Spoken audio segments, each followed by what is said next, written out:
자, 오늘은 민수기 이제 18장 말씀입니다. 민수기 18장 말씀 뭐냐면요, 이제 제사장과 레위인의 그 책임에 대해서 우리 가운데 말씀하시는 거예요. 자, 우리는 지난 시간에 뭘 봤냐면 아론의 쌍난 지팡이를 봤죠. 자, 아론의 쌍난 지팡이. 자, 왜 아론이 쌍난 지팡이 나왔냐면 그 전에 보면 자, 고라 무리가 이제 아론과 모세를 대적하게 됩니다. 자, 온 이스라엘 백성들이 자, 모세와 아론을 대적하게 되었어요. 자, 그래서 우리도 대제사장 하겠다. 자, 우리도 우리 힘으로 하나님께 나아가겠다. 너희만 향단을 들고 하나님께 나아가는 게 아니다. 우리도 향단 들고 하나님께 나아갈 수 있다. 이렇게 주장했던 겁니다. 자, 이게 뭐라 그랬어요? 이게 바로 인간의 교만이고 인간의 죄가 되는 거예요. 자, 그래서 이스라엘 전체가 바로 이 고라 자손의 반역에 동조를 하게 돼요. 여러분, 반란은요, 반역하는 건요 인간의 본성이기 때문에 이 본성에 자각하면요 순식간에 이게 다 반란이 되는 거예요. 자, 하나님이 정하신 대제사장이 아니라 우리들 마음대로 하나님께 나아갈 수 있다. 왜 너희만 하나님께 나아가느냐? 자, 이것이 바로 인간의 교만이고 죄가 되는 거예요. 하나님이 그 법을 정하셨어요. 자, 대제사장을 통해서만 나오도록 정하셨어요. 자, 그런데 하나님이 정하신 질서가 아닌 자기들 마음대로 해보겠다. 이것이 인간의 죄가 되는 거예요. 자, 그래서 하나님께서는 그 반역한 이스라엘 백성들을 향해서 뭐라 그러셨어요? 자, 너희 각 지파대로 지팡이를 가지고 와라. 자, 그 12지파의 12지팡이 중에 내가 누구에게 역사하시는지를 내가 보여주겠다. 이렇게 말씀하셨어요. 자, 지팡이는요 성경에서 규, 홀 이렇게도 번역이 되었어요. 자, 이 지팡이가 가진 뜻은 뭐냐면 바로 통치와 다스림을 상징하는 겁니다.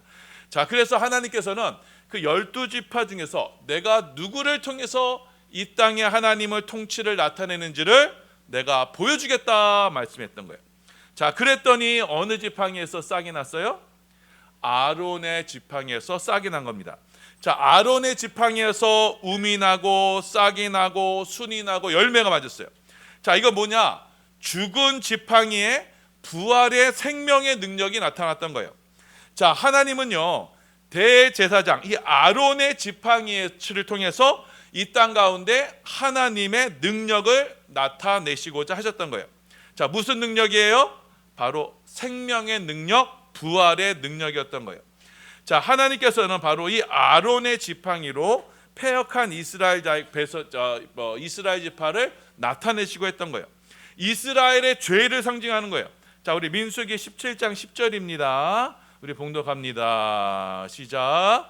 여호와께서 또 모세에게 이르시되 아론의 지팡이는 증거계 앞으로 도로 가져다가 거기 간직하여 반역한 자에 대한 표징이 되게 하여 그들로 내게 대한 원망을 그치고 죽지 않게 할지니라. 자, 하나님께 대한 그 반역의 표징을 뭘로 삼으셨다고요? 바로 그 아론의 지팡이로. 자, 하나님께서는 이스라엘 백성들이 모세와 아론을 대적한 것을 두고 그 아론의 지팡이를 통해서 너희가 하나님을 대적했다라는 것을 보여주시고 이제 했던 거예요. 자, 그러니까 그 아론의 지팡이는요 이스라엘 백성들의 죄의 상징이 되는 거예요. 자, 그 지팡이를 어디다 두어라고요? 지금 말씀해 보니까 증거계 앞에 두라는 거예요.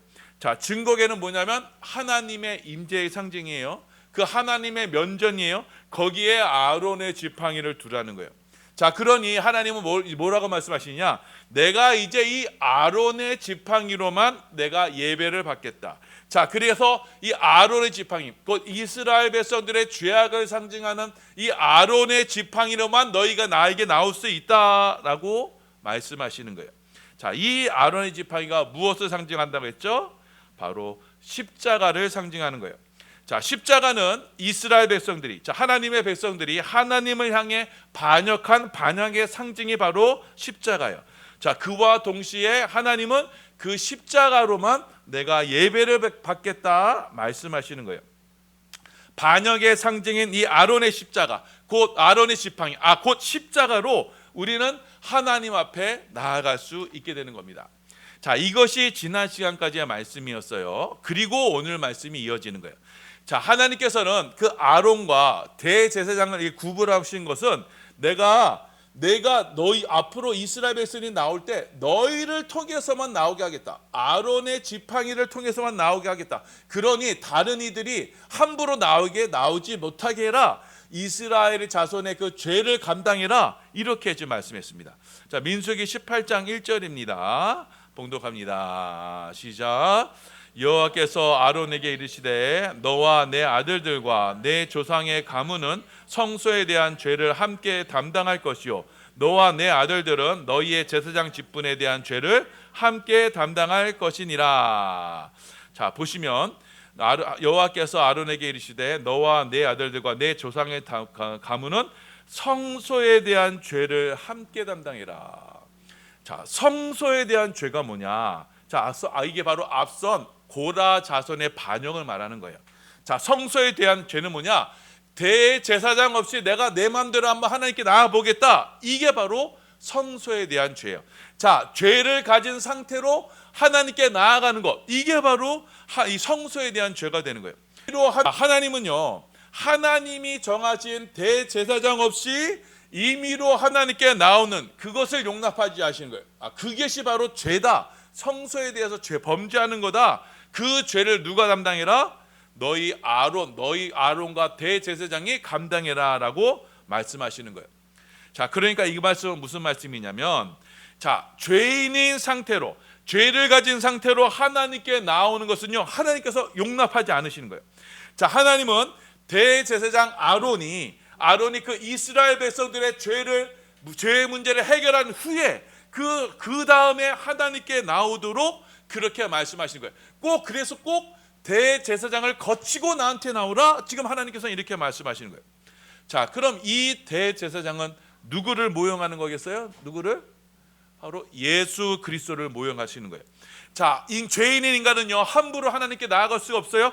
바로 대제사장이신 예수 그리스도를 통해서만 우리는 하나님께로 나아갈 수 있게 되는 겁니다. 자, 그래서 하나님께서는 이 대제사장을 통해서만 예배를 받겠다. 성소에서 대제사장을 통해서만 나에게 나와라. 자, 그리고 너희는 이제 성소를 관리하게 되는데 그 성소는 바로 레위인들이 구별해서 성소를 관리해라 라고 말씀하시는 거예요. 자, 대제사장들이 하나님께 이제 나올 때 여러분 짐승을 잡아서 나오잖아요. 근데 이 짐승을 잡는 일을 대제사장이 혼자 할 수가 없어요. 워낙 많으니까. 그러니까 레위인들이 도와서 그 짐승을 잡고 하나님께 번제로 드린 일에 레위인들이 같이 협력하게 되는 겁니다. 자, 우리 민수기 18장 4절에서 5절이에요. 봉독합니다. 시작. 레위인은 너와 합동하여 장막의 모든 일과 회막의 직무를 다할 것이요 다른 사람은 너희에게 가까이 하지 못할 것이니라. 이와 같이 너희는 성소의 직무와 제단의 직무를 다하라. 그리하면 여호와의 진노가 다시는 이스라엘 자손에게 미치지 아니하리라. 자, 대제사장 너 아론과 레위인들이 합해서 이 성소의 직무를 해라. 자, 성소와 제단의 직무를 해라. 그래서 하나님의 진노가 이스라엘 백성에게 나타나지 않게 해라. 자, 이게 중요한 겁니다, 여러분. 자, 레위인들이 대제사장을 도와서 하나님께 나아가는 일에 돕고, 자, 그러면서 제사장들은 성소의 일에 제단의 일에 전념하게 될 때 이스라엘 백성 가운데 하나님의 진노가 임하지 않게 되는 거예요.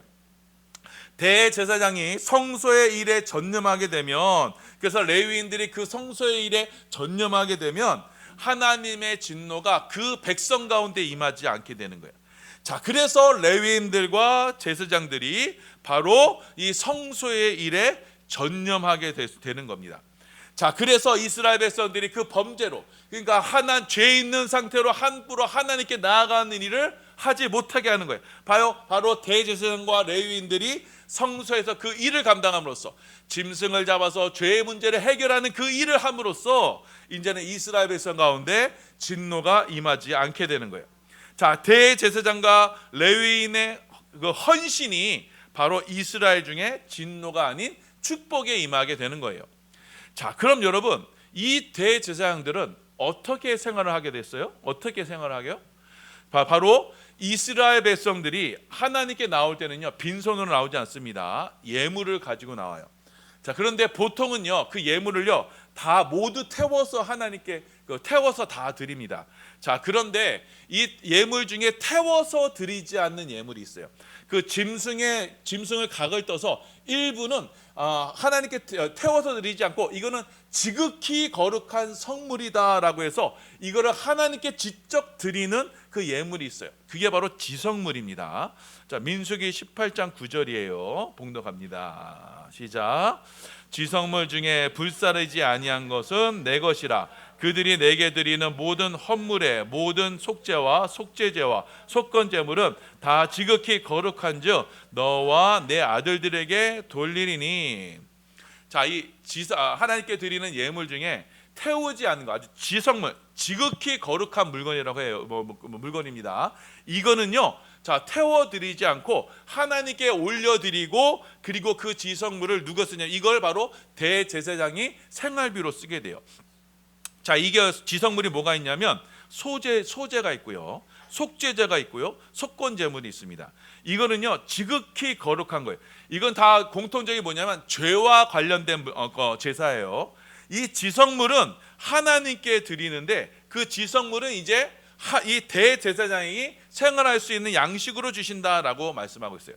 자, 그래서 이 지성물은요 성소 안에서 봉사하는 이 제사장만 먹을 수 있었습니다. 민수기 18장 10절입니다. 봉독합니다. 시작. 지극히 거룩하게 여김으로 먹으라. 이는 내게 성물인즉 남자들이 다 먹을지니라. 자, 그래서 여러분, 대제사장과 대제사장의 가족들은요 다른 기업이 없어요. 이 제사 때 나오는 그 지성물을 가지고 생활하는 거예요. 자, 이 지성물 중에, 자, 성소 안에서만 먹을 수 있는 게 있어요. 남자들만 먹을 수 있는 게 있어요. 자, 그럼 여러분, 제사장의 가족들도 있잖아요. 그 가족들은 어떻게 생활하느냐? 이 가족들을 위한 또 성물이 있습니다.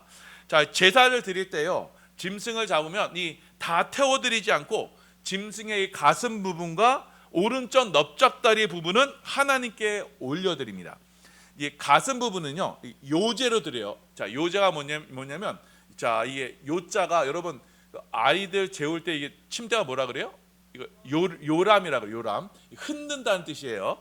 자, 그래서 요제로 드린 건 뭐냐면 하나님께 흔들어서 올려드린 거예요. 자, 이렇게 흔들어서 하나님께, 하나님 받으세요, 이게 바로 요제입니다.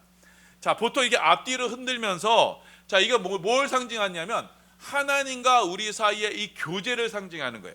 자, 드리는 짐승으로 하나님과 제사 드리는 사람과의 이 교감을 나타내는 거예요. 자, 그래서 내가 드리는 이 제물로, 자, 이 제물을 통해서 서로 하나님과 우리 사이에 서로 교제를 누린다라는 의미로 이 요제를 드립니다. 자, 그래서 내가 제물을 드리며 하나님께 바침으로써 이제는 하나님께 내가 드리지만 또한 그 하나님의 은혜가 또 나에게도 임합니다. 하나님께 드리고 나에게 은혜가 임합니다. 하나님께 드리고 나에게 은혜가 임합니다. 이런 의미로 이 요제를 드리게 돼요. 자, 두 번째 제사 방법이 바로 거제입니다. 거제. 이 거자는요 들거자예요. 자, 이 짐승의 넓적다리 있죠. 오른쪽 넓적다리를 하나님께 이렇게 쫙 올려드립니다. 이거 하나님 겁니다. 하나님 받으세요라고 하나님께 드립니다. 자, 그래서 이렇게 거제와 요제로 이렇게 하나님께 이렇게 온전히 드리는 거예요. 자, 그 거제와 요제로 하나님께 드린 그 제물을 가지고 제사장 가족의 양식으로 삼았던 겁니다. 자, 우리 11절입니다. 봉독합니다. 시작. 내게 돌릴 것은 이것이니 곧 이스라엘 자손이 드리는 거제물과 모든 요제물이라. 내가 그것을 너와 내 자녀에게 영구한 몫의 음식으로 주었은즉 내 집이 정결한 자마다 먹을 것이니라. 자, 지금 제사장에게 말씀하는 거냐, 아론에게 말씀하시는 거예요. 자, 이 거제물 하나님께 올려드린 거, 이거 하나님 겁니다. 짐승의 뒷다리 부분이에요. 하나님 것입니다라고 해서 하나님 드리고, 자, 그리고 요제물 하나님께 이거 하나님 받으세요 하는 그 요제물, 그것을 이제 누가 주신다고 그래 보여요? 내가 그것을 너와 내 자녀에게 영구한 몫의 음식으로 주었다라고 말해요. 자, 보세요. 이 거제물과 요제물은 누구 거예요? 하나님께 드렸으니까 하나님 거예요. 자, 그래서 하나님의 것은 하나님이 받으셨어요. 근데 받으신 하나님께서 이제 내가 너한테 줄게 하면서 제사장 가문에게 그 거제물과 요제물을 하나님이 주신 거예요. 자, 그럼 여러분, 이 제사장의 양식은 누가 주시는 거예요? 하나님이 주시는 거예요. 하나님께 드린 거예요. 이제 하나님의 거예요. 하나님이 제사장에게 주는 거예요. 자, 여러분, 이거는요, 하나님께서 이 양식은 변치 않는 양식으로, 내가 이렇게 너에게 주는 양식으로 줄 것이다, 내가 영원한 언약으로 줄 것이다, 이렇게 약속하셨어요. 자, 민수기 18장 19절입니다. 봉독합니다. 시작.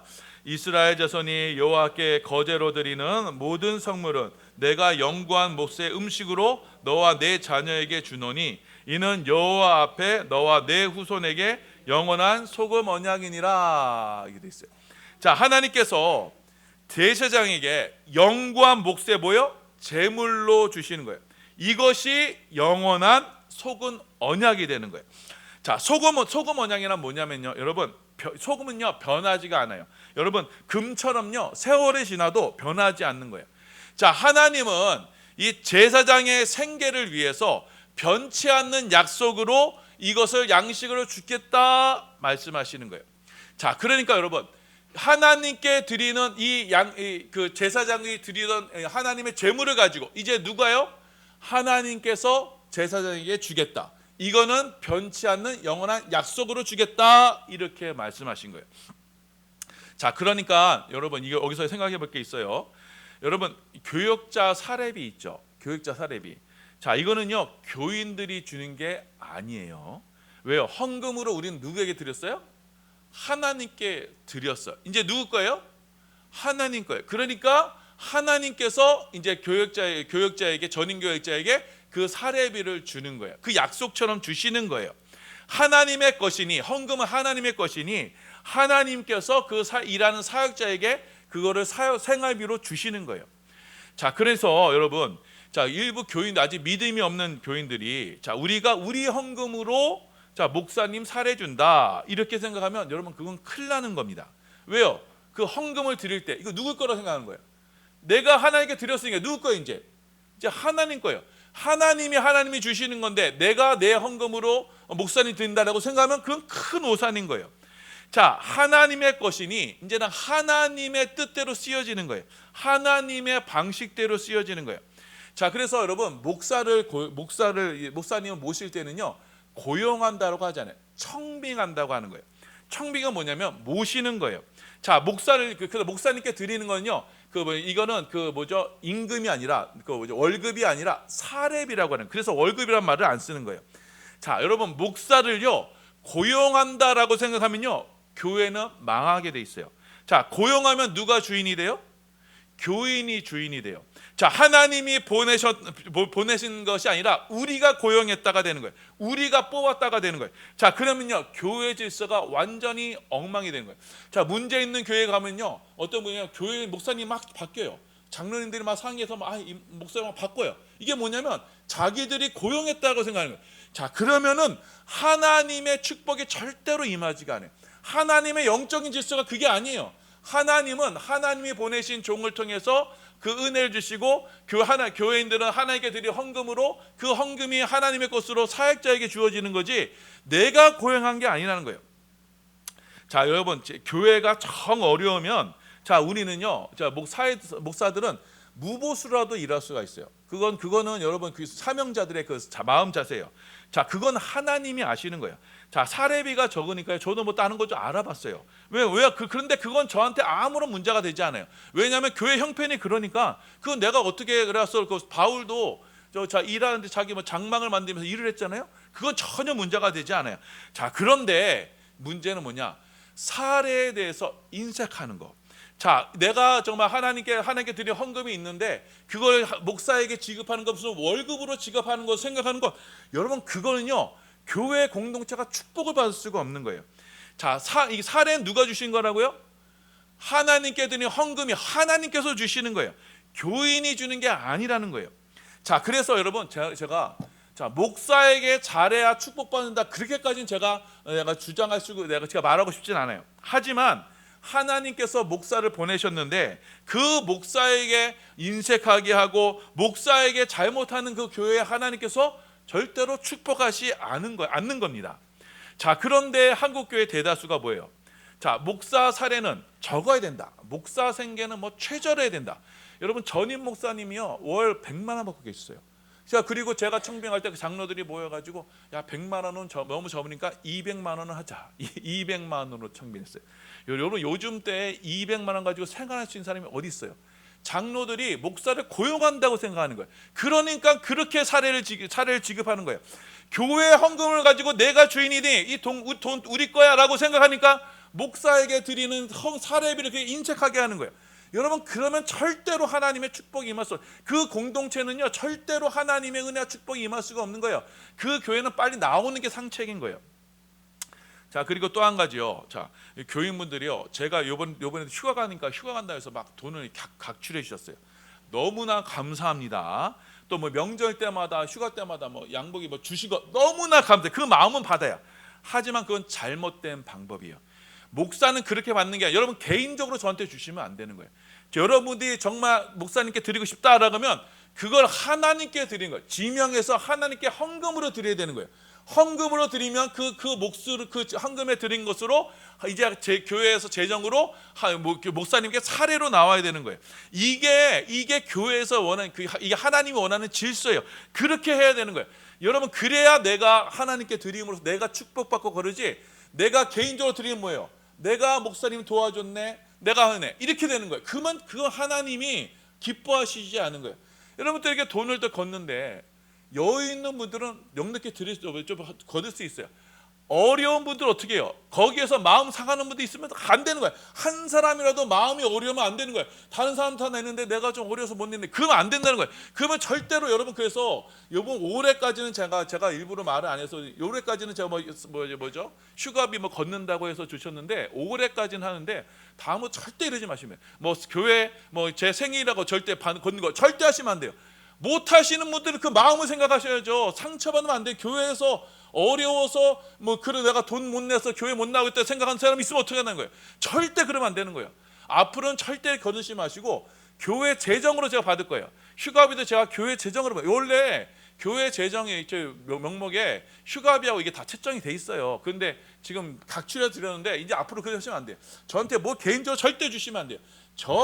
뭐 하고 싶다 그러시면 지명 헌금으로 하나님께 드리세요. 그게 하나님이 원하시는 방법이에요.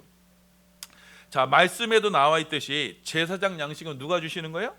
하나님이 주시는 거예요. 근데 우리가 하나님께 드린 것으로, 하나님의 것으로 하나님이 제사장에게 주시는 거예요. 성도들이 바친 제물을 가지고 하나님이 주시는 거예요. 자, 그래서 이 제사장은요, 제사장과 레위인들은요 특별히 기업이 없었어요. 왜요? 하나님께 드린 것, 하나님의 것으로 너희는 생활해라.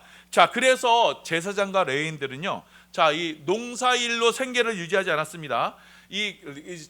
하나님께 드리는 이 제물로 가지고, 그걸 가지고 생활을 하게 됐던 거예요. 자, 민수기 18장 20절입니다. 봉독합니다. 시작. 여호와께서 또 아론에게 이르시되 너는 이스라엘 자손의 땅에 기업도 없겠고 그들 중에 아무 분깃도 없을 것이나 내가 이스라엘 자손 중에 내 분깃이요 내 기업이니라.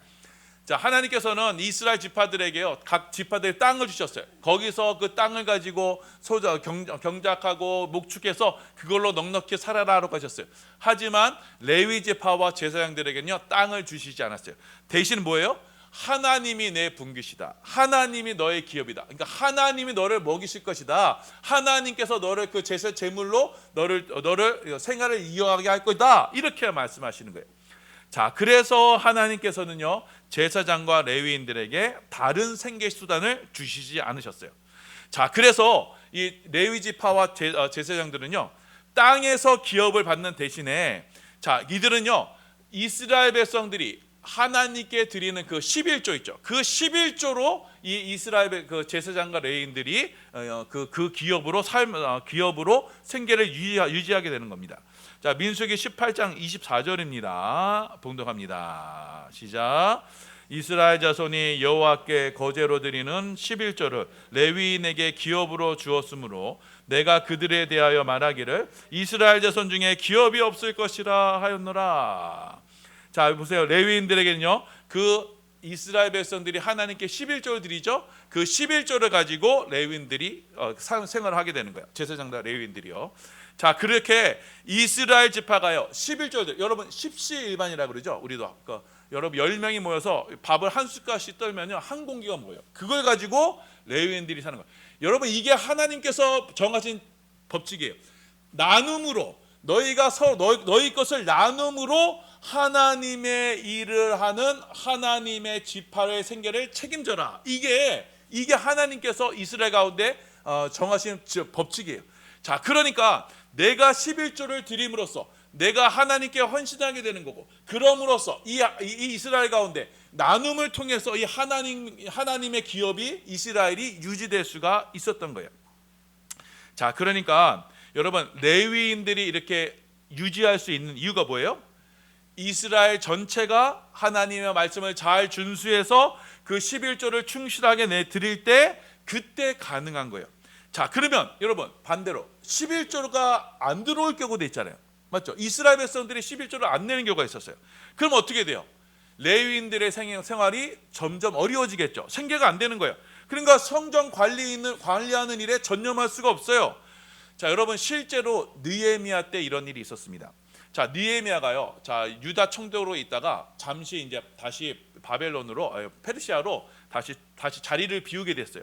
자, 그래서 그 느헤미야가 없으니까 이스라엘 백성들이 드리던 11조를 이제 안 드리게 됐어요. 자, 그러니까 레위인들이 그 11조 가지고 생활해야 되는데 11조가 없으니까 생활이 안 돼요. 그러니까 레위인들이요 성전 일을 팽개쳐주고 이제 자기 먹고 살 일을 찾아가는 거예요. 각계 살 길을 찾아가는 거예요. 이제 그래서 논에 가서 일하고 밭에 가서 일하고 농축하고 이랬던 거예요. 자, 그러니까 성전이요, 느헤미야가 다시 와보니까 성전이 완전히 엉망이 됐어요. 성전이 완전히 관리가 안 됐던 거예요. 자, 느헤미야서 13장 10절이에요. 동독합니다. 시작. 내가 또 알아본즉 레위 사람들이 밭을 몫을 주지 아니하였으므로 그 직무를 행하는 레위 사람들과 노래하는 자들이 각각 자기 밭으로 도망하였기래. 그러니까 레위인들이요, 자, 성전에서 일을 해야 되는데 이게 먹을 게 안 나오니까 나가 그냥 먹고 살아야지, 그래도 그래서 일하러 나갔던 거예요. 여러분, 저 안타까운 얘기인데 우리 노예에서도 여러분 제가 봤을 때 한 3분의 1 정도는 지금 목사님들이 일을 하세요, 주중에.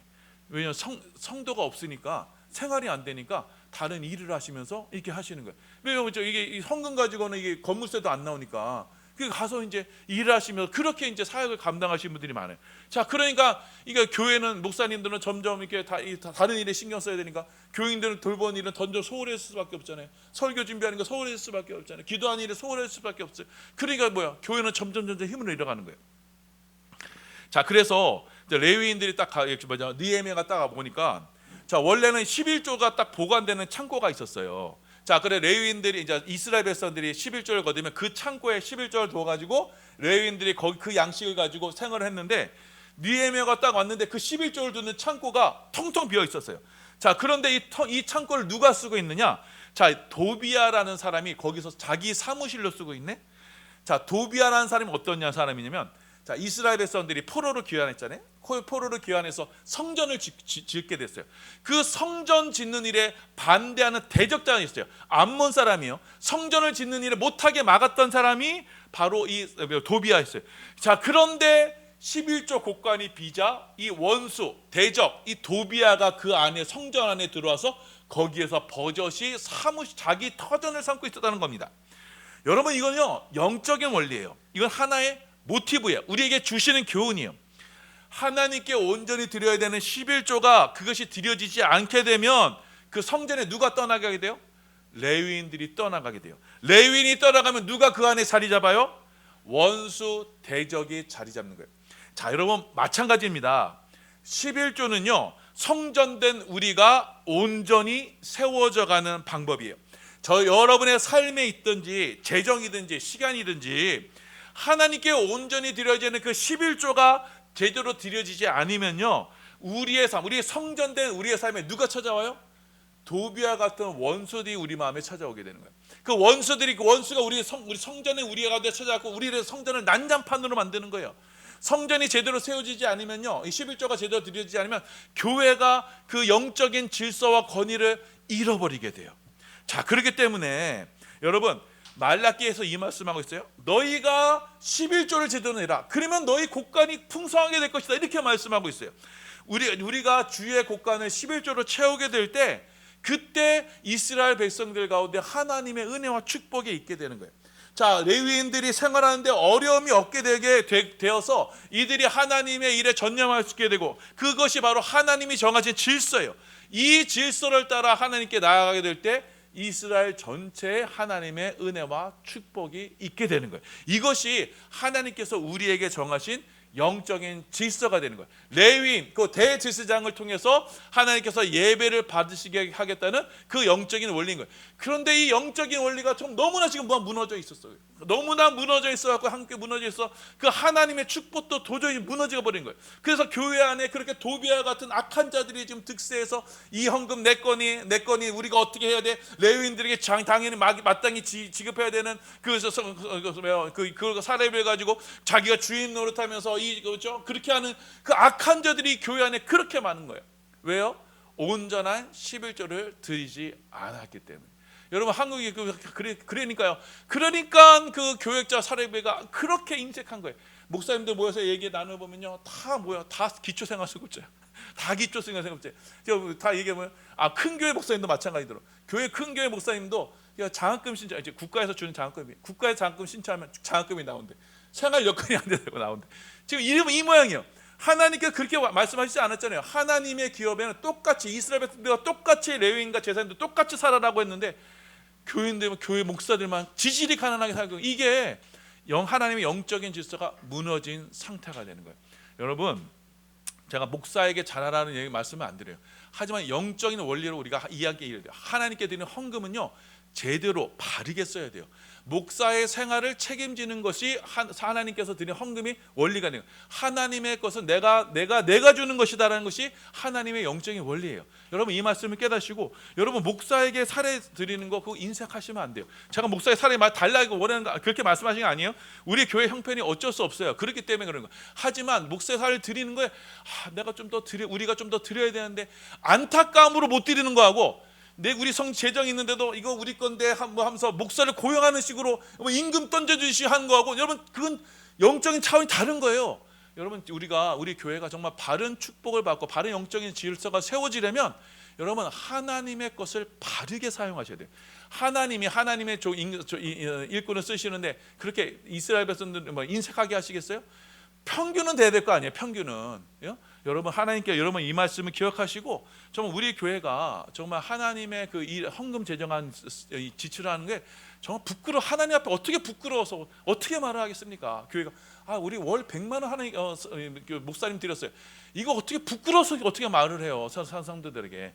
여러분, 그러지 말고 우리 교회는요, 정말 아름다운 질서로 정말 하나님께 보내신 목사를 정말 최선을 다해서 이렇게 대접함으로써 이 교회에 하나님의 은혜와 축복이 임하고, 그래서 하나님의 영광이 나타나는 우리 축복의 반석기 되기를 예수님의 이름으로 소원하며 축원합니다.